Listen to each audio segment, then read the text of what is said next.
Howdy friends, wanted to make a quick video talking about some of the things that I personally look for when I pick up a small charm if I'm farming some higher end areas like Chaos or Throne Room or any terrorized zones or anything like that.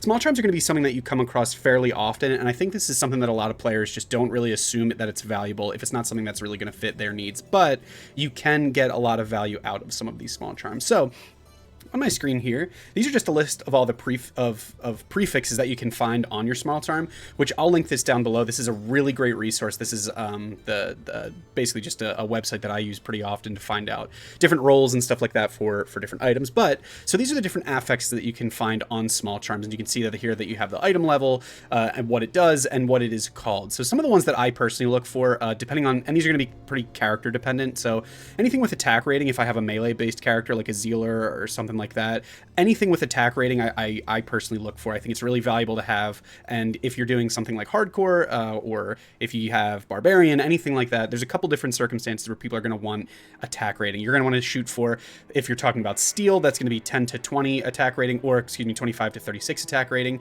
It's going to be a level 57 small charm, but getting if you're trying to min-max, getting as close as you can to that 36 attack rating is going to be pretty valuable. So that's just an example that I'll go over. It's going to be how I kind of break down a lot of these. So it's going to be, all of them are going to have a range. You're going to want to shoot for the highest affix and basically just try and get as close to the max as you can. A lot of people like to min-max this game. So even something as silly as like, you know, cold resistance from, if it was a 6% or versus a 7%, that 7% versus a 6% is really going to increase the value of whatever it is that you're trying to use. Another one here is shimmering. This is going to be resistances. This is going to be anything higher than a level 33. So our resistances 3 to 5%. I found a couple of these. Kind of take a step back. Small charms, they can roll more than one affix. So I personally have seen one of my pride and joys. It was an all resistance 5% plus I think it was like 3% run walk, which is like pretty incredible to just in the grand scheme of small charms.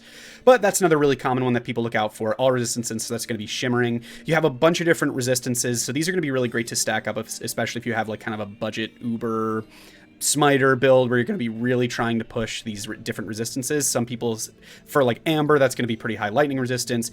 Emerald is going to be poison resistance. Ruby is going to be fire resistance. Sapphire is going to be cold resistance. These are going to be things that you want to stack up, and it's really going to be tailored to your build, but these are always going to have value anytime you have things with like resistances.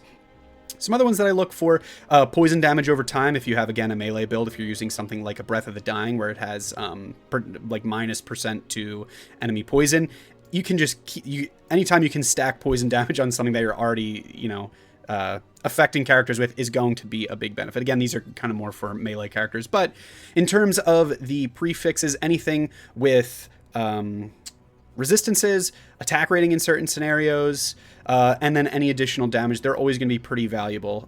I do have a couple examples that I'll go over at the end. I'll pull up Tradery. It's just a site that people often use to do player-to-player trading, just to kind of group people. I don't like to use things like that deals with like some sort of in-game gold, like on a forum, if you catch my drift. So now moving on to the suffixes. So these are also things that can roll on a small charm. It's typically you have an affix and a suffix on a small charm. I think you can have a couple of each, but I'm not entirely sure. If you do know the answer to that, let me know down below. This is I realized that as I'm recording this that I never really thought about how many of these you can roll, but I know you can roll more than one. You can have small charms that have more than one thing. So the affixes, these are things that anything in here I find value where if it's going to push you over another breakpoint. So things like balance, that's going to be 5% faster hit recovery. So it'll take you from, you know, if you need 2 extra %, these little small charms to bump you up into an next breakpoint can really make the difference. And these can be worth a decent amount as well. So like I said, this is going to be one balance, 5% faster hit recovery.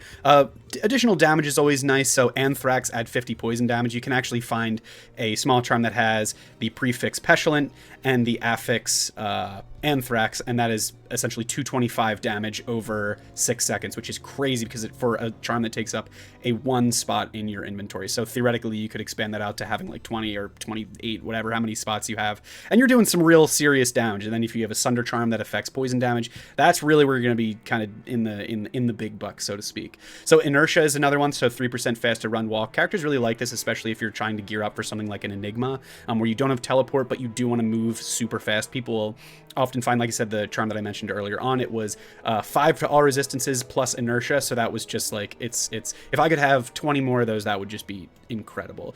Fortune and Good Luck, so these are going to be better chance of getting magic items. Anytime you can boost up your magic find is going to be great. This is something that's, again, it's kind of like it's not quite a breakpoint, but I did a video on talking about Magic Find, and if you boost yourself up over like the 200 threshold, I mean, people have theorized that you can get better results, so I like to think of it kind of as a pseudo breakpoint, but that's a discussion for another video. Vita is always incredible. Anytime you can get plus to life, especially if you have something like a hardcore character where you need all of the extra help you can get, you're really going to want to stack Vita. That's something that people find a lot of value in, especially if you're talking outside of small charms like a grand charm. The price between, let's say you have a 1-2 paladin or offensive or paladin skills or offensive auras for paladin with just that, and then you add plus the max roll for a Vita Grand Charm, which is 45, I think, something 45. The difference between adding that Vita affix onto the end is literally night and day between in terms of worth.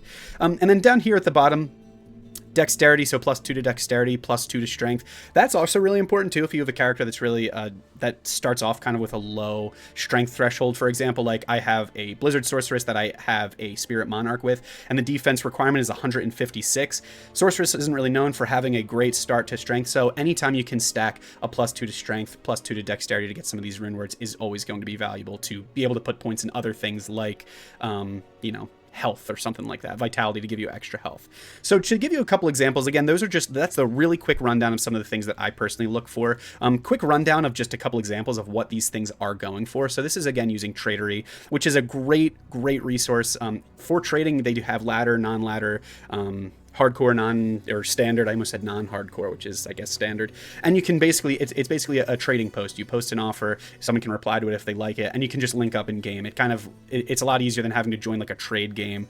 If you have a bunch of different things listed, you can just kind of go on and post a bunch of things. But to give you an example, so this is a small charm, 23 to attack rating and 5 faster hit recovery, and it's trading for an so they're asking an rune for it. So these, again, if you stack up so many of these, and this is another example, 9 to poison resist, 5 to faster hit recovery, a Vex rune, or 2 Ist runes, 3 to run walk, 11 to fire resistance for an rune. So these are things that I think, if it's not something you're really looking for, like let's say if you already had fire resistance maxed on your character and you don't really care, this is something that I personally would just be like, it's not really it's not a high rune. I don't really need to care about it. But looking on here, you can actually verify, what the price is going to be. This is specifically for ladder. It is different non-ladder, I think, just because more people have been around longer, so the prices kind of fluctuate. But needless to say, there's tons of examples of this. 19 to attack rating, 3 to max damage, and 50% poison over time. They're asking a Jaw or a Burr rune for it. So I always pick up every small charm that I can, especially if it's going to be in a higher like monster level area, like if you're doing Hell Cows. Terrorize zones are perfect examples of this because they can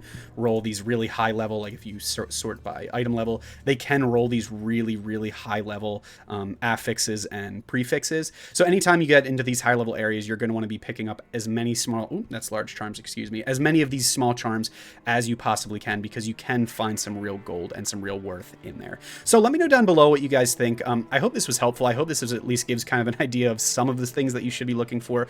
What things do you look for in a build?